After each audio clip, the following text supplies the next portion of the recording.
I didn't really want to be that guy that does like small intros before the video, but here we are.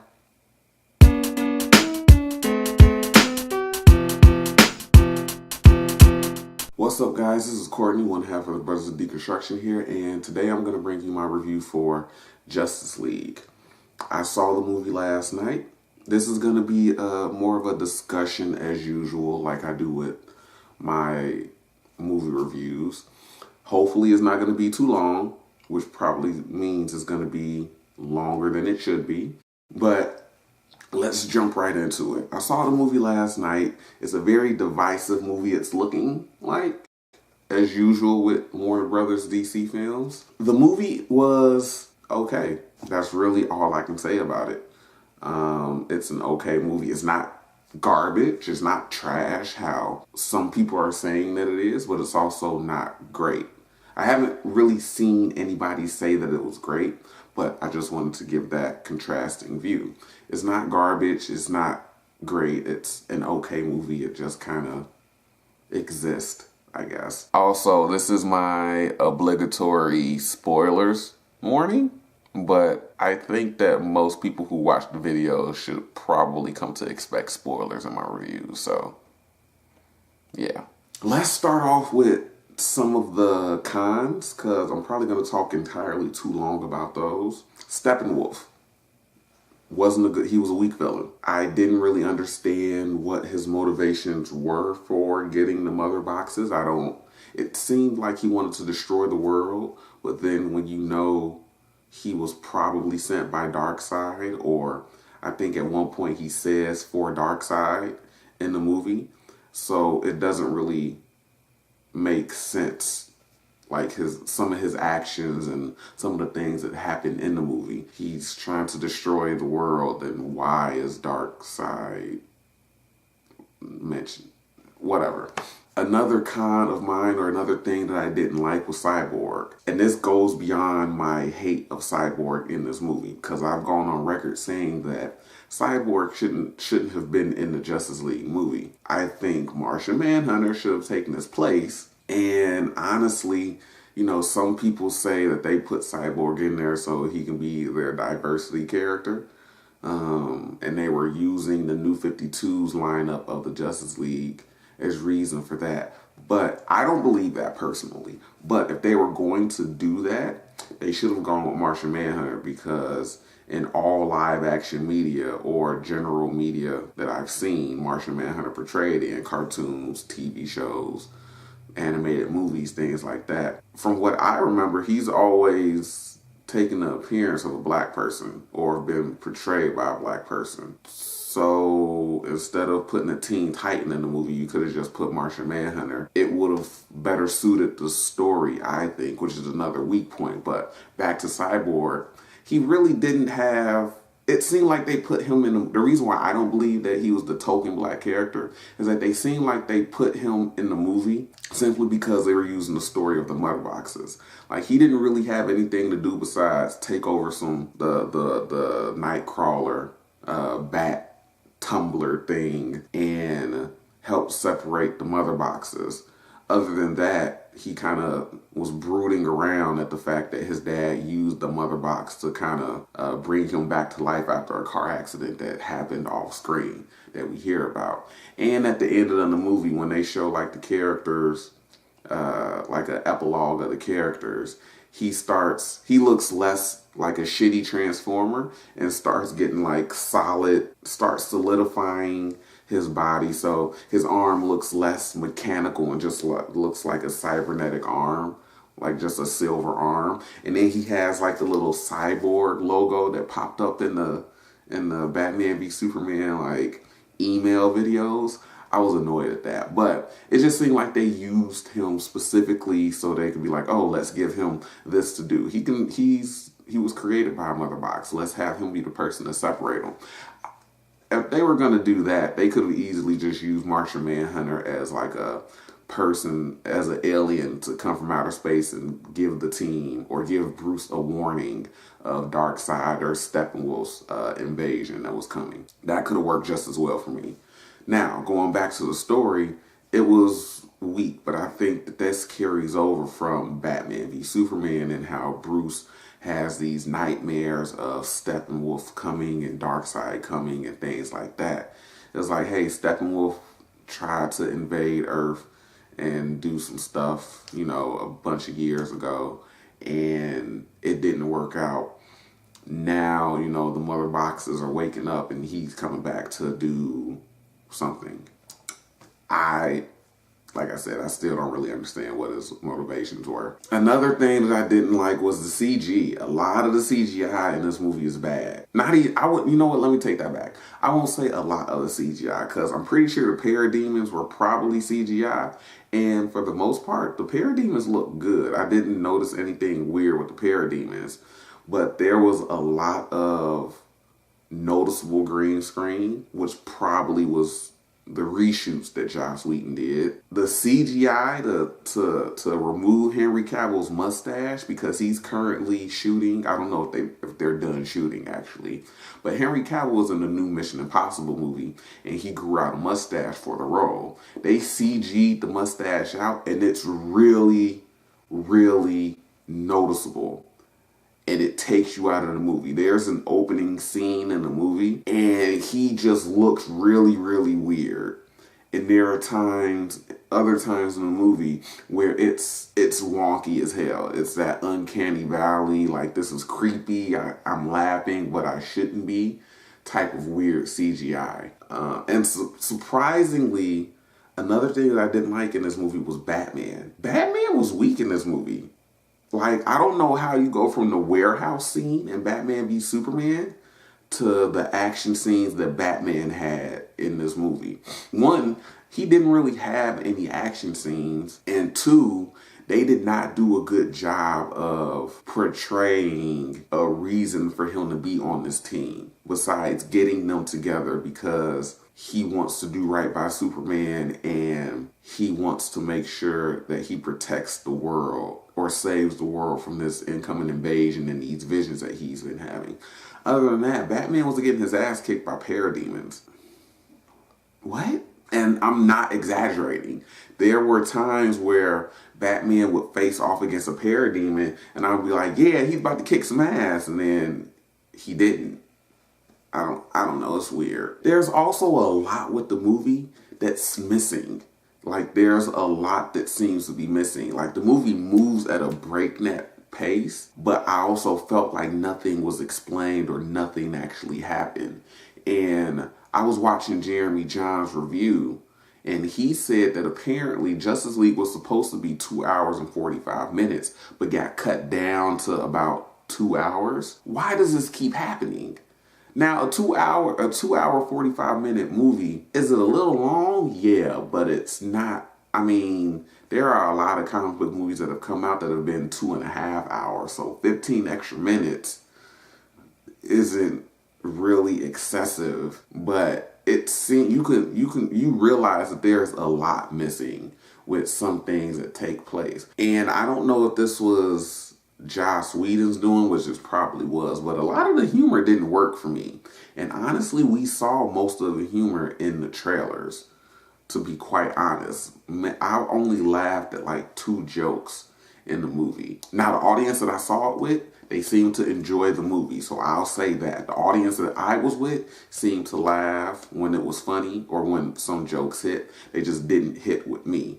Now, that might be because the girl that I was sitting next to, she was on her phone for probably the first half an hour of the movie, and there were moments where she geeked out and it was a little excessive. It was like when Wonder Woman popped up on screen or when Superman came back, it was like, ee, like a little squeal, and it was just a little annoying. So maybe my experience was a little tainted as well. Just overall, the humor didn't work with me, and people are already, you know, giving Joss Whedon a bunch of shit on Twitter about it. So there's that. I have a couple of nitpicks as well. And again, these are nitpicks that didn't really affect, to me, it didn't really affect overall quality of the movie as much as everything else. But Flash ran goofy to me.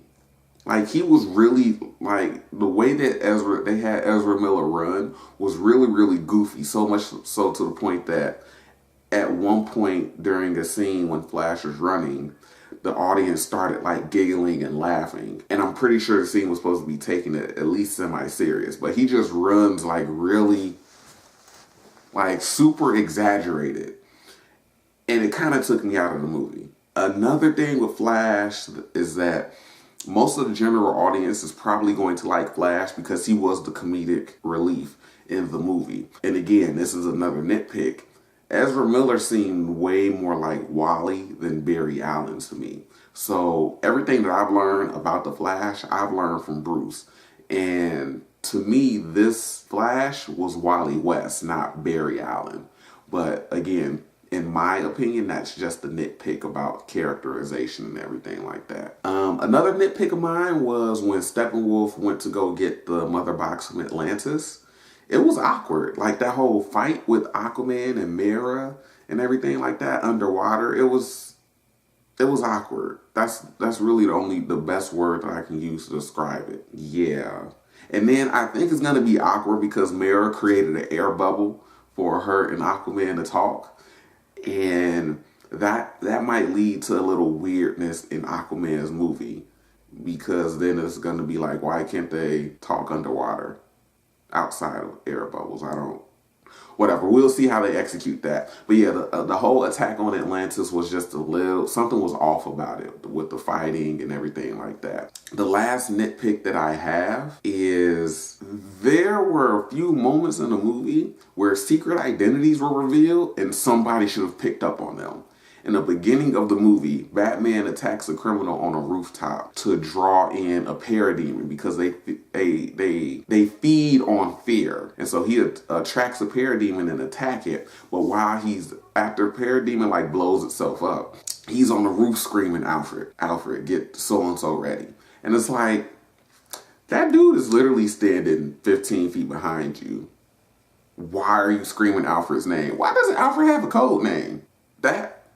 To me, that's a good question. Why doesn't he have a code name? You can't just be randomly screaming out Alfred in the middle of the city. I don't know how many Alfreds live in Gotham, but anybody that's interested in even wondering who Batman is has to track that down. I'm just saying. Another instance was when Superman came back and he fights the team. Batman's contingency plan is to bring Lois into the fray because if Superman, the way that they brought him back, they used the mother box and they used the Kryptonian ship and all that. And so he wasn't in his right mind. So Bruce is like, hey, if he doesn't remember any of us and sees us as a threat, let's hope he doesn't attack his fiance. It works, but when she shows up, he tells Alfred, hey, go get the big guns. The big gun was Lois. Literally the first thing this woman does when she gets out the car, Clark! There are 4 police officers behind you, lady. They have to put together that there's no coincidence that Lois Lane is popping up, yelling Clark at Superman floating above the destroyed Superman monument. Like to me, Flash seems to be the only person that gets this. And we saw this in the trailer when Commissioner Gordon turns on the bat signal. And Flash, Wonder Woman, and Batman see it. And he's like, oh, hey, that's your signal. We should go now.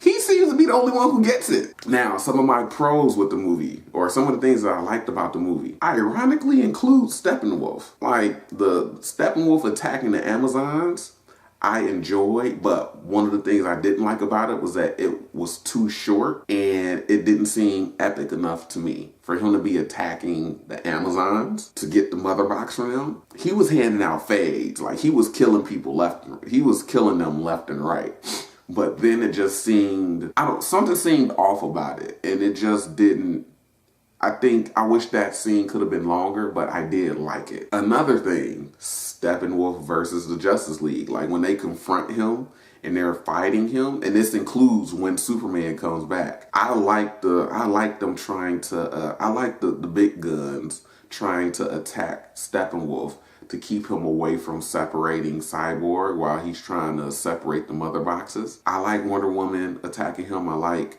Aquaman attacking him. I like Superman attacking him. And then, you know, Batman and Flash doing their thing on the side. I also like the team fighting Superman after he came back. Again, like I said, they use a mother box to bring him back. And the Flash gets a charge because the mother box doesn't have enough power. Charges the mother box as it touches the liquid inside of the Kryptonian ship. It jumpstart. They basically use it as a defibrillator. It jumpstarts Superman, and then he wakes up. He doesn't really know what's going on. Now they're trying to talk to him since Cyborg doesn't really know how to control himself yet. His body starts going ape shit and sees Superman as a threat and starts shooting at him. So he just goes and just thoroughly hands the team their ass until they bring in Lois. And so much so to the point that he's holding off Wonder Woman, Cyborg, and Aquaman. And Barry thinks that he could run around him and get a sneak attack. And in the slow motion, you see Superman's eye turn this way. And then his head starts turning and Barry's like, wait, what? Yeah, I really like that interaction. He basically just thoroughly handed them their ass and then went after Batman. He was like, oh, I remember you. Grabs him by the neck and then asked him, do you bleed? It was a good callback. Although that, like, again, the CGI mustaching removal was really, really weird. Another scene involving Steppenwolf was the very early battle invasion that he tried to do when it was the Amazons, the Atlanteans, and then humans coming together to fend off his army. I really like that. We got a cameo of Green Lantern, or of a Green Lantern getting killed. I think it was two, actually. One that was flying off with a cape and another one that got killed. I'm not sure if they were the same one. They didn't look to be the same one to me. But he gets killed, his ring comes off his finger and then flies away. So that was a really cool cameo to see. That battle was really cool just to watch all together.